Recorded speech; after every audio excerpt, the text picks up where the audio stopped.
ข้าพเจ้าซื้อคำสวัสดิ์หลวงประเสริฐเนาะซื้อลินซื้อหัวปัจจุบันเฮ็ดเวียกนำ AF Group เฮามาประมาณ3 ปีไปแล้วอยู่ในตำแหน่งจัดซื้อจัดจ้างในตอนนั้นเนาะในขณะนั้นมัน AF Group เฮานี่ก็ยังบ่ได้เติบใหญ่ถึงขนาดนี้เนาะแต่ตอนนั้นแต่ว่าก็ยังได้เห็นตามในหน้าสื่อสังคมออนไลน์ต่างๆไม่ว่าจะเป็นการบริจาคเนาะการอุดหนุนช่วยเหลือกลุ่มซุ้มหรือว่าอีหยังต่างๆทางภาครัฐเนาะเลยเข้ามาเบิ่ง AF ว่าเฮ็ดหยังแหน่กิจกรรมของ AF เฮ็ดหยังแหน่เนาะเลยเห็นว่ามีหลาย BU มีหลายหัวหน่วยธุรกิจเป็นโอกาสที่เราจะได้เข้ามาเรียนรู้เนาะแล้วก็พัฒนาตัวเองในองค์กรที่กำลังเติบโตจังซี่เนาะรวมถึงเป็นโอกาสที่จะได้พัฒนาสายอาชีพของตัวเองนำในเวียกปัจจุบันที่รับผิดชอบแม่นเวียกจัดซื้อจัดจ้างให้กลุ่มบริษัท AF Group เนาะแน่นอนว่าเวียกจัดซื้อจัดจ้างจะบ่ได้แม่นเวียกที่จะหารายรับให้กับบริษัทเนาะจะเป็นเวียกที่จะสนับสนุนเบื้องหลังเป็นฟันเฟืองน้อยๆหนึ่งที่ช่วยสนับสนุนให้กิจกรรมของกลุ่มบริษัทเฮาน่ะคล่องตัวพร้อมทั้งช่วยให้ประหยัดงบประมาณเพื่อที่ให้บริษัทนั้นได้รับผลกำไรสูงสุดบรรยากาศการเฮ็ดเวียกตัวนี้เฮาจะเว้าในมุมภาพใหญ่ก่อนเนาะแผนกจัดซื้อจัดจ้างเฮาเองเนาะเฮ็ดเวียกให้เป็นกลุ่มทั้งหมดเนาะเฮาจะต้องได้ประสานงานแต่ละหัวหน่วยธุรกิจหรือว่าแต่ละ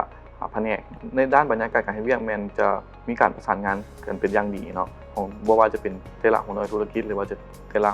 แผนกเนาะมีการช่วยเหลือประสานงานเฮ็ดให้เวียกสำเร็จไปได้นํกันในระหว่างแผนกเองที่อยู่ใน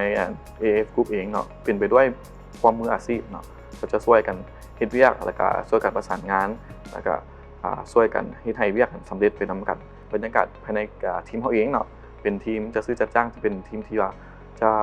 บ่แม่นทีมใหญ่เนาะแต่ว่าฝั่งเฮานี่เป็นทีมที่ว่าช่วยเวียกกันบ่ว่าจะเป็นเวียกน้อยเวียกใหญ่เฮาก็ช่วยกันเฮ็ดให้เวียกสำเร็จลุล่วงไปนํกันเบิดความท้าทายจะจากเวียกจัดซื้อจัดจ้างเฮานี่เนาะจะมีความท้าทายอยู่หลักๆอยู่มี2อย่างเนาะ1แม่นเวลา2มาแม่นความโปร่งใสเนาะของเวลากับความโปร่งใสนี่มันจะสอดคล้องกันเนาะเพราะว่าค่าเข้าขบวนการจัดซื้อแล้วเนาะมันจะใช้เวลาหลายกว่าการที่เฮาจะเอาเงินไปซื้อเลยเนาะเพราะว่าเข้าขบวนการจัดซื้อเฮ็ดสามารถเฮ็ดให้เฮาเนาะตรวจสอบขึ้นได้2มาแม่นเซ็นงบประมาณ3มาแม่นเฮ็ดให้ภาพลักษณ์ของบริษัทนั้นเบิ่งดีเนาะเพราะว่ามีขบวนการจัดซื้อเป็นกิจลักษณะเนาะการรันแต่ละโปรเจกต์เนาะสิมีมันก็จะมีการนำใช้เงินหันไปในทิศทางที่ถูกและบ่เนาะฉะนั้นถ้ามีเข้ามาในขบวนการจัดซื้อเฮาแล้วเนาะมันก็จะมีความโปร่งใสเพราะว่ามันสามารถตรวจสอบเพิ่นได้เนาะถ้าเว้าเรื่องสวัสดิการที่นอกเหนือจากเงินเดือนไปแล้วเนาะเฮายังมีการตรวจสุขภาพประจำปีให้กับพนักงานเนาะแต่ละปีAFจะตรวจสุขภาพประจำปีให้กับพนักงานทุกคนเนาะ2มานี่แม่นประกันชีวิตและประกันสุขภาพ AAF ได้เฮ็ดให้3มาแม่นโตเงินอุดหนุน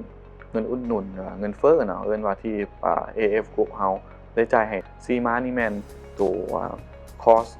เทรนนิ่งที่ AF จะหามาให้พนักงานอยู่เสมอเพื่อที่พนักงานจะได้พัฒนาตัวเองไปอีกเนาะแต่อันที่5นี่แม่นมีมุมผ่อนคลายให้กับพนักงานเช่นว่าอยู่ตึก VIC เฮาเองนี่แม่นอยู่ชั้น6เนาะพนักงานสามารถเข้าไป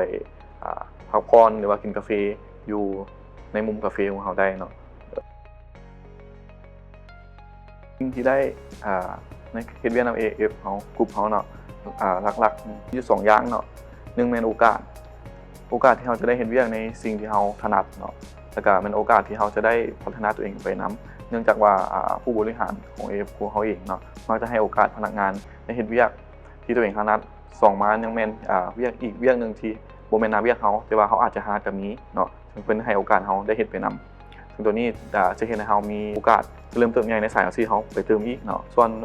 อีกอย่างนึงแม่นประสบการณ์เนื่องจากว่า AF กลุ่มเฮาหันเป็นกลุ่มที่ใหญ่และก็มีความหลากหลายในหัวหน่วยธุรกิจเฮาก็ยังได้เรียนรู้ไปกับแต่ละหัวหน่วยธุรกิจไปนำยกตัวอย่างเช่นแม่นว่าเวียกก่อสร้างเวียกIT บ่หรือว่าเวียกโทรคมนาคมเองเนาะเฮาก็ได้เรียนรู้ตัวนี้ไปนำซึ่งมันจะบ่แม่นเวียกของจัดซื้อจัดจ้างที่เฮา